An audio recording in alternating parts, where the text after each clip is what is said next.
आज हूँ आमर पूर्वतन प्रधानमंत्री लोकनायक श्री अटल बिहारी वाजपेयी जी पुण्यतिथि।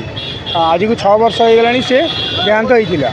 आज तांकरी स्मृति आम यहाँ पालन करुँ 6 वर्ष पालन करथरक युव मोर्चा पालन कर दीप प्रज्वल सी होती भारत वर्षर प्रथम अण कांग्रेस प्रधानमंत्री जे कि देश हित जनहित से चिंता करके बहुत गुड़े कार्य करुले। सी के निज भाव देखी ना जे ये कांग्रेस सी बीजेडी सी लोक आउ को पार्टी से दल सबको छाड़ी से निजे देश कि राष्ट्र हित जोड़ा होता जदि से लोकर भल होती देशर भल होती से कमटा से करुले।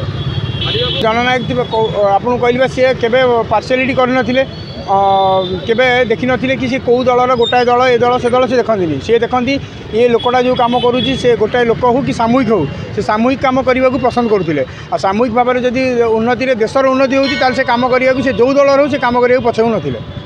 युव मोर्चा तरफ पूर्वतन प्रधानमंत्री अटल बिहारी वाजपेयी श्राद्ध दिवस पालन कराउछि। से जड़े अनंत व्यक्तित्वर अधिकारी थे।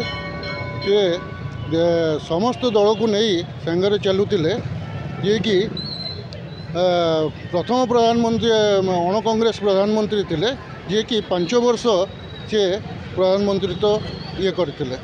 तीन थर से प्रधानमंत्री भाव में भारतर शासन गादी में बसी प्रथम 13 दिन प्रधानमंत्री भाव में, द्वितीय थर 13 मासर प्रधानमंत्री भाव में एवं तृतीय थर 5 वर्ष तंकर प्रधानमंत्रित्व बजाय रखते।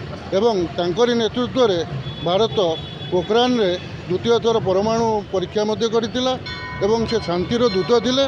तांकरी नेतृत्व में भारत लाहौर को बस यात्रा करथिला एवं से समस्त दल को नहीं चलुले। से शांतिर दूत थिले। समस्त युवक मानकर से ये थिले। प्रत्येक दलर कार्यकर्ता तांको सम्मान दौले। से केवल राजनेता नथिले, से जड़े विशिष्ट कवि थे, विशिष्ट राष्ट्रनीतिज्ञ थे, विशिष्ट कूटनीतिज्ञ थे। तेणु युवपीढ़ी ग्रहण करुले।